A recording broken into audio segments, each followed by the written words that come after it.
My name is Olivia Kembabazi, a third-year student at Uganda Pentecostal University, pursuing Bachelor in Journalism and Mass Communication. I was in my second year. So I conceived, but I wasn't expecting it, and I hadn't planned for it. So when I went for a checkup, I found it is positive. I first got scared. I myself, before even informing the BF of mine, my boyfriend, I was like, what is he going to think of me? What is he going to, Because me, my life I was so lively, I was so open to each and everyone.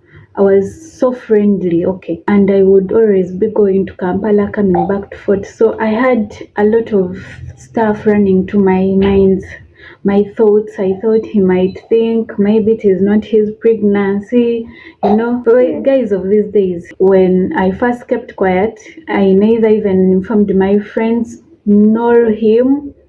I first kept it for 2 days. Then the third day, he came into my room, and he found I wasn't around, he found the strip. He found it positive. So he was like, why did you hide this from me? Why didn't you tell me? Such like that. But then after I was like, me, I'm okay with it. We can give birth. We can be parents. Okay, his reaction wasn't that bad, because for him, he told me that's what he wanted. He wanted a kid. He's a student also. For him, he told me according to my age, I need a kid. My mom needs a grandchild, such like that. He accepted the pregnancy. He took me to the parents. They loved me. They accepted me as their daughter-in-law. Then my parents. Us, the Bachiga, there is somehow it brings shame into the family. Becoming pregnant before they know the parents of the man, before knowing him, and I'm still studying. That became a big challenge to me.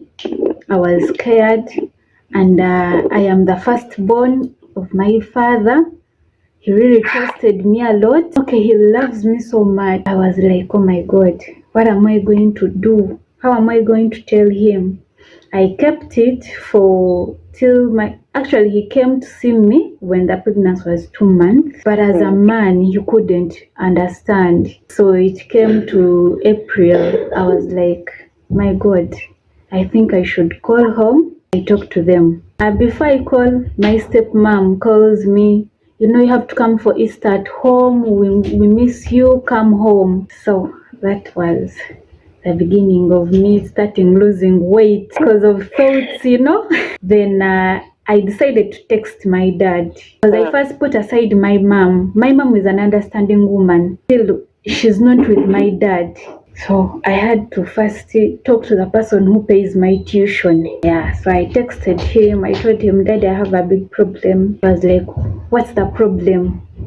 I said, I know I'm going to put you through a lot of pain, but I'm very sorry. As a parent, he immediately understood what I was talking about. He Bluetoothed my messages after him saying, Then I told him I'm pregnant, what and what. He Bluetoothed my messages, never replied me. I knew that's sour. I got scared. Then my stepmom called me. She was like, don't get scared. Come home. We solved the problem. I went home. My dad couldn't talk to me. He never wanted to see me. I felt so isolated at home. Then until my stepmom sat him down, told him, but it's not that she has stopped studying and she's at the university. It's not that she's in high school. They have suspended her or expelled her. Please try to understand. She talked to him in a way a wife talks to her husband. My dad had to cool down and left the other stuff aside, and he continued taking care of me. That was all the help from my stepmom. She's a really loving woman. When I came back from Easter holiday, I came and I lost a family friend, and the burial was taking place in Ginger. So I went to Ginger. I'm pregnant for the burial. So when I traveled, like I told some friends of mine, I'm traveling to Kampala. Then I'll just pass through Kampala going to Jinja.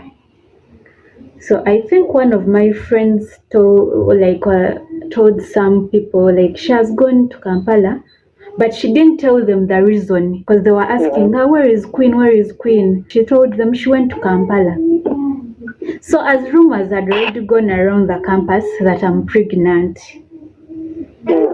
some started assuming their assumptions that she has gone to abort. Even the father came, was pissed with her, like a lot. So as I came back, oh my God, girls were yapping a lot. I first felt so bad.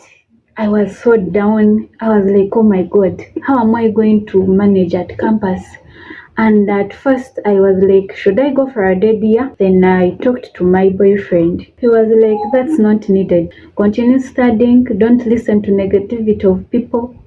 Wherever they will talk about you, for you just give a deaf ear. Mind your own business. I was like, okay.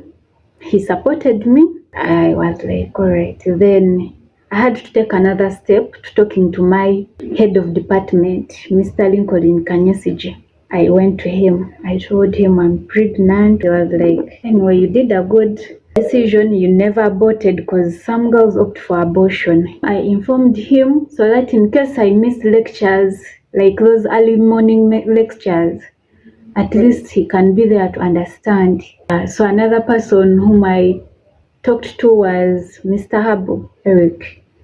I told him because by that time he was teaching me international law and he was a dean of students. I first wanted them to know, so the morning sicknesses came up. In the morning I wouldn't feel like waking up from my bed. I would be so weak, so lazy. But my boyfriend would come to my room. No, wake up. You have to go to campus. You have to make it. You shouldn't be lazy. What will you be writing in the exams? So he encouraged me. He used to take me to campus. I would be like, okay. I would wake up and go with him to campus. He gave me courage every time I would feel so down. He was there for me. He protected me. I really thank God for him.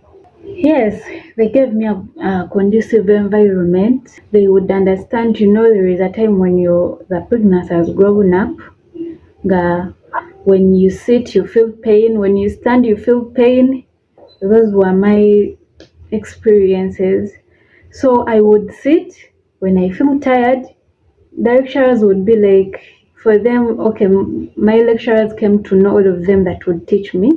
They would be like, feel free to stand, feel free to sit when you feel you're tired of standing, and the dozing. There is a time I would doze off. The lecturer would be like, we can understand your situation, but stand up, get out, walk around, and come back. Yeah, they were understanding lecturers. They were nice to me. And in exam time, they wouldn't allow sweaters. But for the way I was, they accepted me to enter with my sweater. For me, I did all my exams. I didn't miss any exam. And in exams, I would be fine. I would make it. I would pray to God to give me enough energy during those exams. And really, God made it for me.